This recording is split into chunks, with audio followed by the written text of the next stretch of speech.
குளிப்பின் சட்டங்கள் என்ற விஷயத்தில் குர்ஆன் ஹதீஸ் பார்வையில் இன்ஷா அல்லாஹ் சிறிய விளக்கத்தை பார்ப்போம்.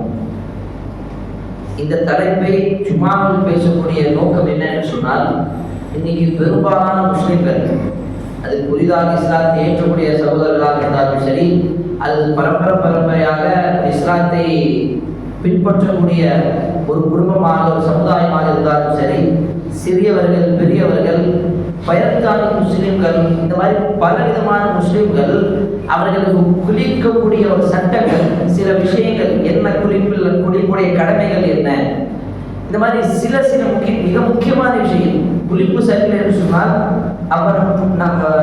நம்மளுடைய உடல் சரியில்லை, நம்மளுடைய உடலில் இருக்கக்கூடிய அந்த தூய்மை அகற்றவில்லை என்று சொன்னால், நம்மளுடைய தூய்மை இல்லாத காரணமாக உது ஏற்றுக்கொள்ளப்படாது, உது இல்லாத காரணமாக தொழுகை ஏற்றுக்கொள்ளப்படாது. இந்த மாதிரி பல இபாதத்துகள் தினதோறும் 5 வேளை தொழக்கூடிய அந்த தொழுகைக்கும் இந்த குளிப்புக்கும் பெரிய தொடர்பு என்ன? சுத்தம் தான். அதனால்தான் அல்லாஹ்வுடைய ஸல்லல்லாஹு அலைஹி வஸல்லம் சொன்னார்கள், அத்-துஹூரு ஷத்ருல் ஈமான், சுத்தம் என்பது ஈமான் என்பது ஈமானுடைய பாதி பகுதி என்று சொன்னார்கள். சுத்தம் என்பது ஈமானில் இருக்கக்கூடிய பாதி பகுதி. அப்ப பல விஷயங்களில், பல இபாதத்துகளில் மிக முக்கியமானது சுத்தம் தான். இன்னொரு ஹதீஸ்ல பார்க்கும்போது, தொழுகைக்கு லா யக்பலு ஸலாத்த இல்லா பித்தஹூர், தொழுகை ஏற்றுக்கொள்ளப்படாது ஆனால் தூய்மை தவிர, தூய்மையாக இருந்தால் மட்டும்தான் அந்த தொழுகை ஏற்றுக்கொள்ளப்படும். அப்ப உது செய்வது தொழுகையுடைய மிக முக்கியமான ஒரு கடமை, ஒரு அம்சம். தொழுகை ஏற்றுக்கொள்ளப்பட வேண்டும் என்று சொன்னால் அதற்கு முன்னாடி உது செய்ய வேண்டும். ஆனால் அந்த உது செய்வதற்கு முன்பாகவே சிலருக்கு குளிப்பு கடமையாக இருக்கும், சிலருக்கு குளிப்பு அவர்கள் மீது கடமை என்று தெரியாமலே இருப்பார்கள். அப்ப குளிக்கக்கூடிய சில சட்டங்கள் பெரும்பாலான முஸ்லிம்களுக்கு தெரியாமல் இருக்கக்கூடிய காரணத்தினால்தான் இந்த ஜும்ஆவுடைய தலைப்பை குளிப்புடைய சட்டங்கள் என்று பார்க்கிறோம். இப்போ குளிக்கக்கூடிய சட்டங்களில் சுருக்கமான சட்டங்கள் தான். முதல்ல யாருக்கு குளிப்பு கடமையாகும், குளிப்பு கடமையாகுவதற்குரிய நோக்கம் என்ன? அல்லாஹ் குர்ஆனிலே எந்த வசனத்தில் இந்த மாதிரி விஷயங்களை சொல்லியிருக்கிறான்? அதே போல குளிப்பு கடமையான பிறகு அதனுடைய வழிமுறைகள் என்ன? இதை செஞ்சாதான், இதெல்லாம் நிபந்தனைகள், இதை செஞ்சாதான் அந்த குளிப்பை ஏற்றுக்கொள்ளப்படும். கடமையான குளிப்பு நமக்கு வந்துருச்சு அப்படின்னு சொன்னா, நம் மீது கடமை என்று தெரிந்து விட்டால் அதற்கு பிறகு குளிக்கக்கூடிய நேரத்தில் என்னென்ன விஷயங்கள் நாங்கள் கடைபிடித்தால்தான் அந்த குளிப்பு முழுமையாக குளிப்பாக இருக்கும். இல்லை என்று சொன்னால் சாதாரணமாக ஆர்வ குளிப்பது, கிளம்ப குளிப்பது, அந்த மாதிரி தண்ணீரை ஊற்றுவது, இதெல்லாம் குளிப்பாக. முதல் விஷயம் என்ன இருக்க வேண்டும்? கடைசி வரை என்னென்ன வழிமுறைகளை பின்பற்ற வேண்டும் என்று சொல்லி அல்லாஹ்வுடைய தூதர் எல்லா விஷயத்தையும் தெள்ள தெளிவாக சொல்லியிருக்கிறார்கள்.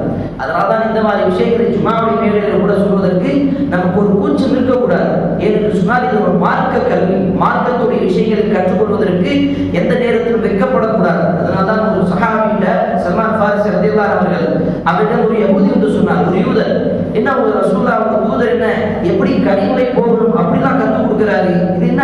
அவர் கேள்வியாக பேசிக் கொண்டிருக்கக்கூடிய நேரத்துல சல்மான் ஃபாரிஸி அதை பெருமையாக சொன்னார்கள், எங்களுடைய தூதர் எங்களுக்கு தந்தை போல, அவர் எங்களுக்கு எப்படி கனிவரை கழிக்க வேண்டும், எப்படி இருக்க வேண்டும், எல்லா விஷயமும் எங்களுக்கு கற்றுக் கொடுத்திருக்கிறார். அவர் பெருமையாக சொன்னார். விஷயம் அதுதான்.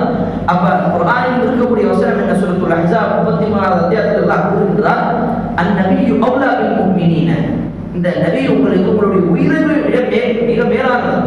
அப்ப நம்முடைய உயிருக்கும் விட மிக மேலானவர் நம்முடைய ஒரு தந்தை என்று சொல்லலாம். நம்முடைய முஷ்ஃபிக், மிக கண்ணியமான ஒரு தந்தை என்று சொல்லலாம். அப்ப ரசூலுல்லாஹ் அவர்கள் தன்னுடைய சமூகத்துக்கு எந்தெந்த நேரத்தில் குளிப்பு கடமை, யார் யாரும் குளிப்பு கடமை, குளிப்பு கடமையான பிறகு அவர்கள் எந்தெந்த விஷயங்களை கடைபிடிக்க வேண்டும், அதற்கு பிறகுதான் ஒது, அதற்கு பிறகுதான் தொழுகை. அப்ப இவைகள் கொடுக்கக்கூடிய தொழுகையாகி முஸ்லிம்களுக்கு இந்த விஷயத்தை கவனமாக கேட்டுக்கொள்ள வேண்டும். முதல் விஷயம், யாருக்கு இது குளிப்பு கடமை என்று சொன்னால், முதலில் யார் இஸ்லாத்தை ஏற்றுக்கொள்கிறார்களோ அவர்கள் மீது குளிப்பு கடமை. இஸ்லாத்தை ஏற்றுக்கொண்டால் முழுமையாக மனதோடு வாயால சாட்சி சொல்லி ஒருவர் கலிமா படிக்கிறார், சாட்சி சொல்கிறார், அஷ்ஹது அல்லா இலாஹ இல்லல்லாஹ், அல்லாஹ்வை தவிர வணக்கத்துக்கு உண்மையான இறைவன் வேறு யாரும் கிடையாது என்று சொல்கிறார்களோ அவர் மீது தொழுகை, அவர் மீது குளிப்பு கடமை. முதல் குளிப்பு அவர்கள் மீது, அது ஆணாக இருந்தாலும் பெண்ணாக இருந்தாலும் அவர்கள் மீது குளிப்பு கடமை. ஏனென்று சொன்னால் அதற்கு முன்னாடி அவர் இருக்கக்கூடிய மதத்திலோ அவர் இருக்கக்கூடிய கலாச்சாரத்திலோ நிறைய விஷயங்கள் அசிங்கத்தில், நிறைய விஷயங்கள் அசுத்தத்தில் இருக்கலாம். அப்ப அதையெல்லாம் அகற்ற வேண்டும் என்று சொன்னால் அவர் மீது முதலில் குளிப்பு கடமை. அதனால தான் அந்த ஒரு சம்பவம் கேள்விப்பட்டிருப்பீங்க. உமர் ரலியல்லாஹு அவர்கள் முதலில் இஸ்லாத்தை ஏற்றுக்கொள்ளும் பொழுது அவர் இந்த குர்ஆனை கேட்டார். யாரிடம்? அவர் தன்னுடைய சகோதரிகளிடம். சில மார்க்கறிஞர்கள் இந்த ஹதீஸ் சனது ரீதியாக, அறிவிப்பாளர் ரீதியாக பலவீனமானது என்று சொல்லி ஒரு சில செய்திகள், கருத்துகள் வருகிறது. ஆனால் அந்த செய்திகள் என்ன அப்படின்னு சொன்னா, உமர் ரலியல்லாஹு அவர்கள் அந்த குர்ஆனை கேட்டவுடன் சூரத்து தாஹா 20வது அத்தியாயம் அந்த நேரத்தில் ஓதப்படுகிறது. உமர் ரலியல்லாஹு அவர்கள் முஹம்மது ரசூலுல்லாஹ் அவர்களை கொலை செய்ய வேண்டும் என்ற அந்த நோக்கத்துக்காக போகும்போது ஒரு சஹாபி தடுத்து நிறுத்தி சொன்னார்கள், உங்களுடைய சகோதரர்களுடைய வீட்டில் இருக்கக்கூடிய நபர் இஸ்லாத்தை ஏற்றுக்கொண்டிருக்கிறார், நீங்க ஃபர்ஸ்ட் அதை திருத்துங்க, அதை போய் பாருங்க அப்படின்னு வந்த உடனே உமர் ரலியல்லாஹு அவர்கள் தன்னுடைய சகோதரருடைய வீட்டுக்கு போறாங்க. ஃபாத்திமா ரலியல்லாஹு அன்ஹா தன்னுடைய வீட்டுக்கு, தன்னுடைய சகோதரருடைய வீட்டுக்கு போய் பார்க்கும் பொழுது உள்ளார்ந்து ஒரு சத்தம் வருது. சூரத்து தாஹாவுடைய வசனம் ஓதுகிறது. தாஹா மா அன்ஸல்னா அலைக்குல் குர்ஆன லிதஷ்கா இல்லா தذ்கிரத்தன் லிமன் யக்ஷா. இந்த குர்ஆனுடைய வார்த்தையை, இந்த வசனத்தை கேட்கும் பொழுது அவருடைய உள்ளத்துல ஒரு திடீர்னு ஒரு மாற்றம் வந்தது. அந்த மாற்றத்தை உண்டான பிறகு அவர்கள், நீங்க என்ன படிச்சீங்க? திடீர்னு தன்னுடைய சகோதரிடம் வீட்டில் நுழைந்து கேட்டாங்க, நீ இப்ப என்ன படிச்ச எனக்கு சொல்லிக் கொடு, என்னது அது? அப்ப அந்த நேரத்தில் ஃபாத்திமா ரலியல்லாஹு அவர்கள் சொன்ன வார்த்தையும், இது குர்ஆனை படிப்பதற்கு முன்பாக, குர்ஆனை கொடுவதற்கு முன்பாக இங்க போய் குளிச்சுட்டு வாங்க.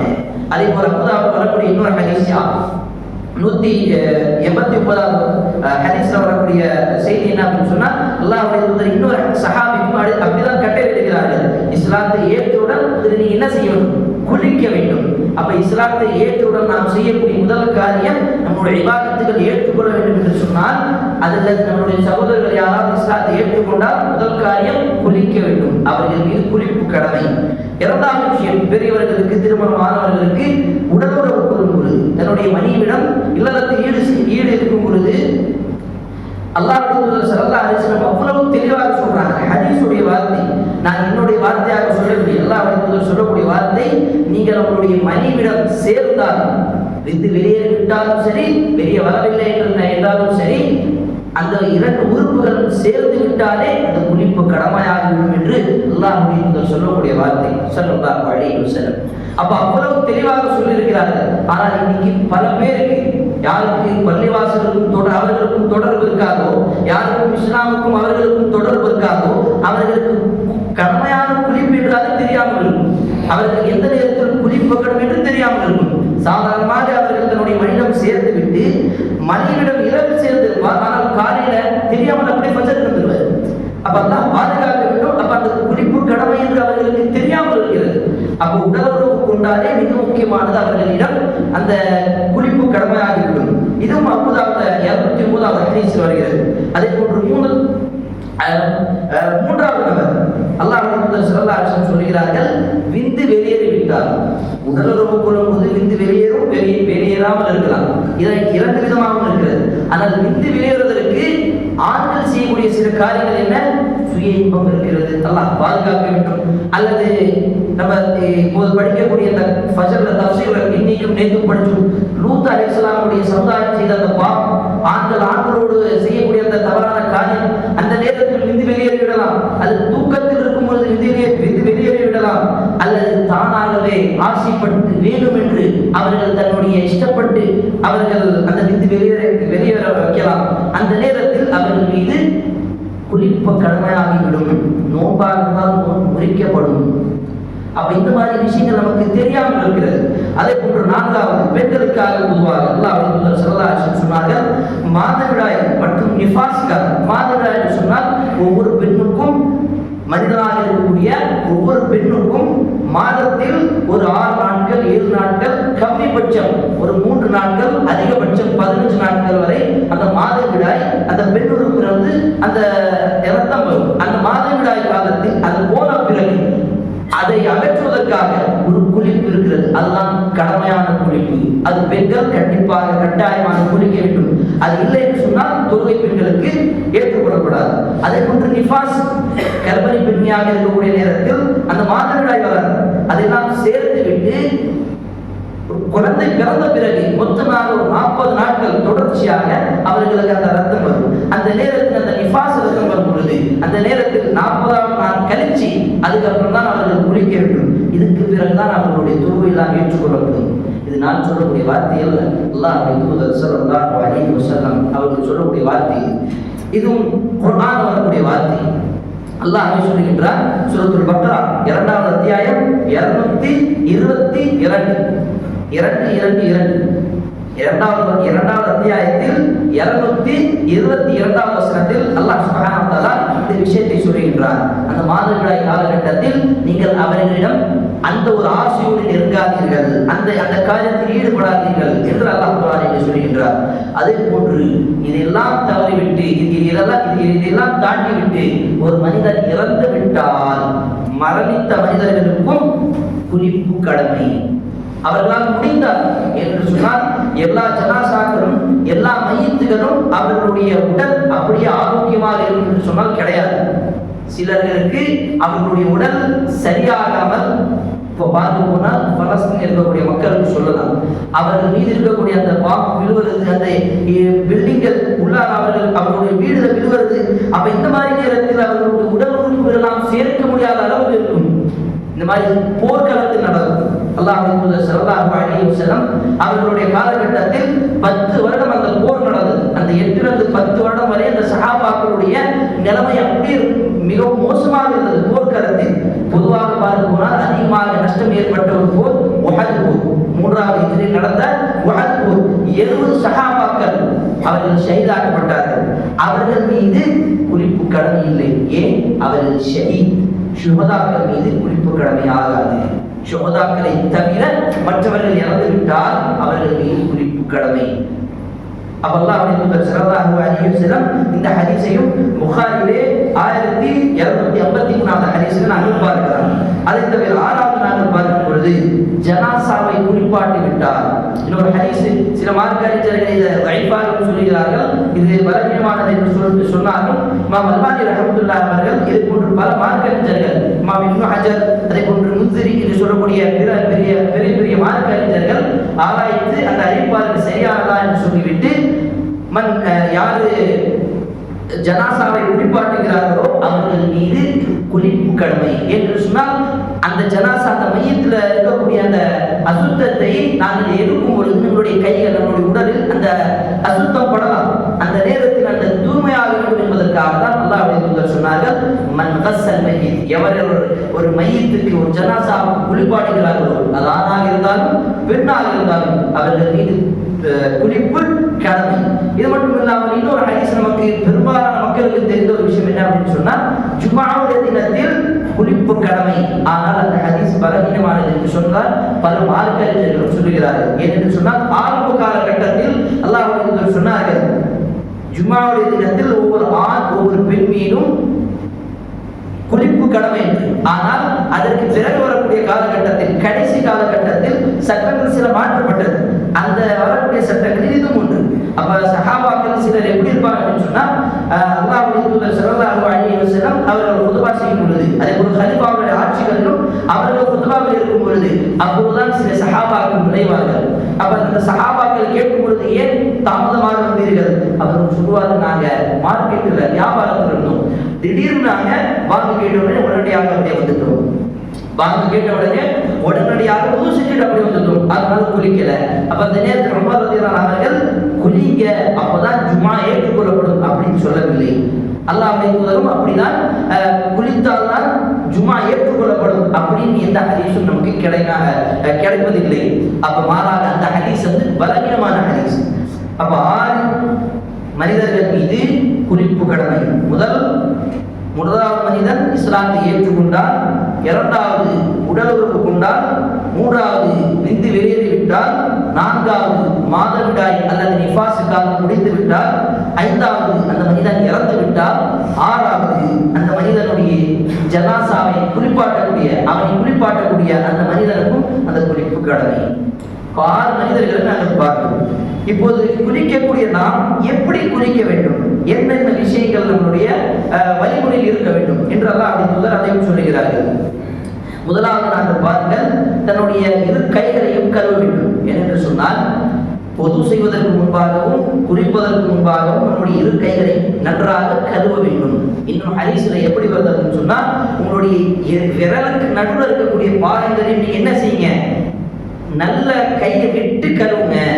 அதனால்தான் மோதிரம் போட்டிருந்தாலும் கூட அதை கழட்டிட்டு அல்லது மோதிரத்துக்குள்ளார இருக்கக்கூடிய அந்த இடத்திலும் தண்ணீர் போக வேண்டும். அவ்வளவு நன்றாக கழுவுங்கள் என்று அல்லாஹ்வுடைய வலியுறுத்தி சொன்னார்கள். இப்ப இது உது செய்யும் பொழுதும் குளிக்கும் பொழுதும் இந்த விஷயத்தை நாங்கள் கவனித்துக் கொள்ள வேண்டும்.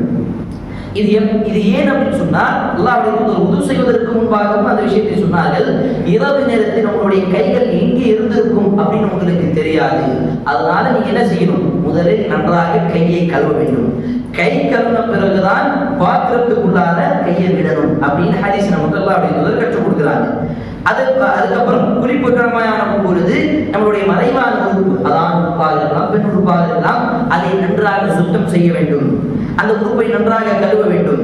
அதே போன்று அதற்கு பிறகு மறுபடியும் அந்த இரு கைகளை நன்றாக கழுவ வேண்டும். ஏன்னா அந்த உறுப்புல நம்ம கழுவிட்டு இருக்கோம் இல்லையா, அதுக்கப்புறம் அந்த அசிங்கம் படலாம், அந்த அசுத்தத்தில் நம்ம திருப்பி உது செய்ய முடியாது. அதனால மறுபடியும் இரு கைகளை நன்றாக கழுவி விட்டு, நான்காவதாக தொழுகைக்கு நம்ம எப்படி உது செய்வோமோ, உது செய்வதற்குரிய சட்டங்கள் இருக்கும் இல்லையா, இன்ஷா அல்லாஹ் அது ஒரு நாள் விரிவாக பாருங்க. கையை கழுவுறது, முகத்தை கழுவுறது, மணிக்கை வரை, முழங்கால் வரை அல்லது கரண்டைக்கால் வரை, இந்த மாதிரி தலையில மசாஜ் செய்வது, இந்த மாதிரி உது செய்யக்கூடிய சட்டங்கள் இருக்கும் இல்லையா.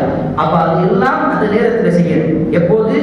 கையை கழுவிட்டு மறைவான உறுப்பை, மறைக்கக்கூடிய உறுப்பை அதை நன்றாக கழுவிட்டு மறுபடியும் கையை கழுவிட்டு அதுக்கப்புறம் எப்படி உது செய்யணுமோ அதே போன்று உது செய்ய வேண்டும். ஆனால் கடைசியில காலை கழுவக்கூடாது. காலை கழுவும் இல்லையா, அந்த கடைசி அந்த உறுப்பை கழுவும், அதை மட்டும் கழுவக்கூடாது. அதை மட்டும் விட்டுட்டு அதுக்கப்புறம் ஐந்தாவது தன்னுடைய கைகள்ல 3 தடவை தண்ணி எடுத்து, ரசூலுல்லாஹ் அப்படிதான் செஞ்சாங்க. 3 தடவை கையில தண்ணீர் எடுத்து தலையில ஊற்றி, தலையில இருக்கக்கூடிய தோல் பகுதி வரை 3 முறை ஊற்றி, தோல் பகுதி வரை முழுமையாக தண்ணீர் போகுவரை தன்னுடைய கைகளால் கோரி அதை தண்ணீரை போட்டு அதை மசாஜ் செய்யணும். மசாஜ் செய்யணும்னா அதை நன்றாக கழுவ வேண்டும். இதை 3 முறை செய்ய வேண்டும். இரு கைகளையும் 3 முறை தண்ணீரை கொண்டு தலையில் தோல் பகுதியில் படும் வரை கோரி கழுவ வேண்டும். அப்ப 3 முறை இதே மாதிரி செய்ய வேண்டும். அதற்கு பிறகு தலையில் 3 முறை தண்ணீர் போட வேண்டும். முதல்ல தண்ணீரை எடுத்து தலையில போட்டு நன்றாக கோரி கழுவி, அதுக்கப்புறம் மறுபடியும் தண்ணீரை தலையில 3 தடவை ஊற்றணும். அப்படியே தண்ணீர் ஊற்றணும் 3 தடவை. 3 தடவை ஊற்றின பிறகு வலது பக்கம், ரைட் சைடு வலது பக்கம் 3 முறை தன்னுடைய தோலிலிருந்து 3 முறை தண்ணீரை 3 முறை, தலையில் 3 முறை, தோலிலும் 3 முறை. அல்லாஹ் எப்போதும் ஒற்றைப்படையாக தான் இபாதத்துகளில் நிறைய விஷயங்கள் செய்திருக்கிறார்கள். அப்ப தண்ணீரை ஊற்றும் பொழுதும் வலது புறம் 3 முறை ஊற்ற வேண்டும். 8வது இடது பக்கம் அதே 3 முறை நாங்கள் தண்ணீரை ஊற்ற வேண்டும். அதற்கு பிறகு உடல் முழுவதும் ஒரு முடி, ஒரு இடம் கூட காயாமல், அந்த இடத்தில் தண்ணீர் படாமல் இருக்கக்கூடாது. எல்லா உறுப்புகளிலும், எல்லா இடங்களிலும், எல்லா முடிகளிலும் அந்த தண்ணீர் பட வேண்டும். அப்படி கொடுக்க வேண்டும். ரசூலுல்லாஹ் அவர்கள் இந்த விஷயத்தையும் சொல்லி கொடுக்கிறாங்க. கடைசியாக 10வது விஷயம், எல்லாம் கழுவின பிறகு அந்த இடத்திலிருந்து நகர்ச்சி இன்னொரு இடத்துக்கு போய் தன்னுடைய காலில் கழுவணும். இது ஏன் அப்படின்னு சொன்னா, அந்த காலத்துல ரசூலுல்லாஹ் அவர்கள் என்ன செய்வாங்க, நம்ம இன்னைக்கு இருக்கிற மாதிரி டைல்ஸ், மார்பிள் இதெல்லாம் கிடையாது. அப்ப அந்த காலத்துல கல்லு மண்ணு தான் இருந்தது. அப்போ தலையில தன்னுடைய உடம்புல எல்லாம் தண்ணீர் போடும் பொழுது அந்த அசிங்கமும் சேர்ந்து காலில் அப்படியே ஒன்னா சேர்ந்து, அப்ப அந்த இடத்துல அசிங்கம் இருக்குன்னு சொல்லிதான் அந்த இடத்துல நகர்ந்து இன்னொரு இடத்துக்கு பக்கத்துல போய் தன்னுடைய காலை கழுவணும். இதெல்லாம் முடிச்சு விட்டு கடைசியாக நம்ம துஆவை படிக்கணும். அப்ப இதெல்லாம் ஆகிறதுக்கு முன்னாடி நம்மளுடைய நியத்தும் இருக்க வேண்டும். அந்த ஒரு விஷயத்தை நம்ம விட்டுட்டோம். நியத்து இருந்துதான் எல்லா விஷயங்களும் ஏற்றுக்கொள்ளப்படும். அப்ப நியத்து வச்சு இதெல்லாம் முடிச்ச பிறகு பிஸ்மில்லாஹ் என்று சொல்லிவிட்டு இதெல்லாம் காரியங்கள் முடிந்த பிறகு கடைசியில நம்ம செய்யக்கூடிய துஆ, உது செய்யக்கூடிய துஆ இல்லையா, அந்த துஆவை ஓதலாம். எப்போது? நம்மளுடைய நியத் உது செய்யக்கூடிய நியத்தாக இருந்தால். இப்ப இதுல உதுவும் செஞ்சுட்டோம், குளிச்சுட்டோம், ரெண்டு கிழமையும் நிறைய இருந்துச்சு. ஆனா நம்மளுடைய நியத் அப்படி இருக்காது. குளிக்கும் பொழுது உது செய்வோம் இல்லையா, அப்ப அந்த உது செய்யக்கூடிய நேரத்தில் அந்த நியத் உதுவும் நியத்தாக இருக்கணும். அந்த உது நியத்தாக இருந்தால் அதற்கு பிறகு நம்ம உது செய்ய தேவை. உது நியத் இல்லாமல் இருந்தால் கட்டாயமாக மறுபடியும் நாங்க என்ன செய்யணும்? உது செய்யணும். அப்ப குளிக்கும் பொழுது இந்த கடமையான குளிப்பை இந்த வழிமுறையில செஞ்சோம் அப்படின்னு சொன்னா, இந்த 12 விஷயங்களை நன்றாக செஞ்சிட்டோம் அப்படின்னு சொன்னா, நம்மளுடைய குளிப்பும் நம்மளுடைய உதுவும் இரண்டும் கடமையாக இரண்டும் நிறைவேற்றப்படும். இரண்டுக்கு பிறகு நாங்கள் தாராளமாக நம்மளுடைய தொழுகையை ஆரம்பிக்கலாம். அப்ப இந்த விஷயத்தை நாங்கள் எப்போதும் நம்மளுடைய பிள்ளைகளுக்கும் கற்றுக் கொடுக்க வேண்டும். எப்படி நம்ம ட்ரெஸ் போடணும் கற்றுக் கொடுக்குறோமோ, எப்படி ஸ்கூல்ல ஹோம்வொர்க் செய்யணும்னு கற்றுக் கொடுக்குறோமோ, எப்படி குளிக்க வேண்டும் அப்படின்னு ரசூலுல்லாஹ்வுடைய வழிமுறை அடிப்படையில், ரசூலுல்லாஹ்வுடைய சுன்னா அடிப்படையில் நம்மளுடைய பிள்ளைகளுக்கு கற்றுக் கொடுக்க வேண்டும். சிறிய பிள்ளைகளிலிருந்து இதை கற்றுக் கொடுத்தால் அவர்களுடைய மரணம் வரை இந்த விஷயங்கள் அவர்கள் கடைபிடிப்பார்கள். அப்ப அவர்கள் செய்யக்கூடிய ஒவ்வொரு நேரம், அவர்கள் ஒரு நாளுக்கு பல முறை குளித்தாலும் சரி, அவர்கள் மரணம் வரை எவ்வளவு நாள் குளிக்கிறார்களோ அத்துணை நன்மைகளையும் பெற்றோர்களாக இருக்கக்கூடிய நமக்கு அந்த நன்மை வந்து சேரும். சுபஹானல்லாஹ். அப்ப குளிக்கக்கூடிய ஒரு அம்சத்துக்கும் ஒரு காரியத்துக்கும் நன்மை இருக்கு பாருங்க. அல்லாஹ் அக்பர். அந்த குளிக்கக்கூடிய அந்த இபாதத்தில் சில துஆக்கள் அல்லாஹ் சொல்றாங்க இல்லையா, குளிப்பதற்கு முன்பாக உது செய்யும் பொழுது பிஸ்மில்லாஹ் என்று சொல்ல வேண்டும். அப்போ பிஸ்மில்லாஹ் என்று சொன்ன பிறகு உது செய்த பிறகு நம்ம என்ன துஆ படிக்கிறோமோ அதே துஆ தான் குளித்த பிறகு இந்த துஆவை படிக்க வேண்டும். அதே போன்று சுன்னாக்களில் ஒன்று என்ன தெரியுமா, ரசூலுல்லாஹ்வுடைய வழிமுறையில சுன்னாக்களில் ஒன்று என்ன அப்படின்னா, ரசூலுல்லாஹ் அவர்கள் குளிக்கும் பொழுது 1.5 லிட்டர் மட்டும்தான் அந்த தண்ணீரை தான் குளிப்பாங்க. உது செய்யும் பொழுது ஒரு சா, இன்னைக்கு அளவு பார்த்து ஒரு சா அப்படின்னு சொன்னா ஒரு எடை போடக்கூடிய ஒரு பொருள். அந்த ஒரு சாவுடைய எடை எவ்வளவு அப்படின்னு சொன்னா 250 மில்லி லிட்டர், ஒரு 1/4 லிட்டர் தான் ரசூலுல்லாஹ் அவர்கள் அதை உது செய்வாங்க. 1/4 லிட்டர் ஒரு தண்ணி பாட்டில் 10 ரூபாய்க்கு பாட்டில் கிடைக்கும் பாருங்க, அந்த 250 மில்லி லிட்டர் தான் ரசூலுல்லாஹ் அவர்கள் உது செய்வார்கள். 1.5 லிட்டர்ல தான் அல்லாஹ்வுடைய தூதர் முழுமையாக குளிப்பார்கள். இது நம் மீது கடமை அல்ல, ரசூலுல்லாஹ் அவர்கள் செய்திருக்கிறார்கள். ஆனால் நாம் எவ்வளவு தண்ணீரை அளவுக்கு மீறி வேஸ்ட் பண்ணிட்டு இருக்கோம் அதையும் நம்ம கவனத்தில் வச்சுக்கிறோம். இது எனக்கும் உங்களுக்கும் எல்லோருக்கும் தான் இந்த சட்டம். அப்ப இந்த விஷயத்தை நாங்கள் நன்றாக கவனத்தில் வைத்து தண்ணீரை வீணாக்காமல், என்று சொன்னால் ஒரு சஹாபி கேட்டாங்க, ரசூலுல்லாஹ் அவர்கள் ஒரு சஹாபிட்ட சொல்றாங்க, நீங்க ஆறுல உது செஞ்சாலும் தண்ணீர் அதிகமா எடுத்து உது செய்யாதீங்க. ரசூலுல்லாஹ் ஆறு ஓடிக்கொண்டுதான் இருக்குது, தண்ணீர் வந்து கொண்டுதான் இருக்குது, அந்த இடத்துலயும் நாங்க தண்ணீர் அதிகமா எடுக்கக்கூடாதா? இல்ல, உங்களுக்கு தேவையில்லாமல் அளவுக்கு மீறி தண்ணீரை நீங்கள் அதிகமாக பயன்படுத்தாதீர்கள். தண்ணீருடைய விஷயத்தில் அதிகமாக வீண் விரயம் செய்யாதீர்கள். அப்ப இந்த விஷயத்தை நாங்கள் கவனத்தில் கொண்டு வைத்து, அதனால்தான் இந்த விஷயம்லாம் நமக்கு தெரிய வேண்டும். அதுதான் இந்த ஜும்மாவுடைய தினத்திலும் நம்ம அல்ஹம்துலில்லாஹ் ஒரு போஸ்டர், ஒரு நோட்டீஸ் மாதிரி போட்டுக்கிறோம். மறுபடியும் இதை இன்ஷா அல்லாஹ் வாங்கிட்டு நம்மளுடைய வீட்டில் இதை படிச்சுட்டு மனப்பாடம் செஞ்சுட்டு நம்மளுடைய ஒவ்வொரு நேரம் ஒவ்வொரு நாளும் குளிக்கும் பொழுது இந்த விஷயத்தை நாமும் நம்மளுடைய பிள்ளைகளுக்கு சொல்லிக் கொடுத்து இதை நாங்கள் கடைபிடிக்க வேண்டும். அல்லாஹ் ரஹ்மான் மனிதனுடைய பாவங்களை மன்னித்து நன்றாக ரசூலுல்லாஹ் அவர்கள் சொல்லிக் கொடுத்த வழிமுறையின் அடிப்படையில் உது, தொழுகை, இபாதத் என்னென்ன நல்ல காரியங்கள் இருக்கிறதோ அத்தனையும் நல்ல முறையில் செய்யக்கூடிய பாக்கியத்தை தந்தார் புரிவானாக. ஆமீன்.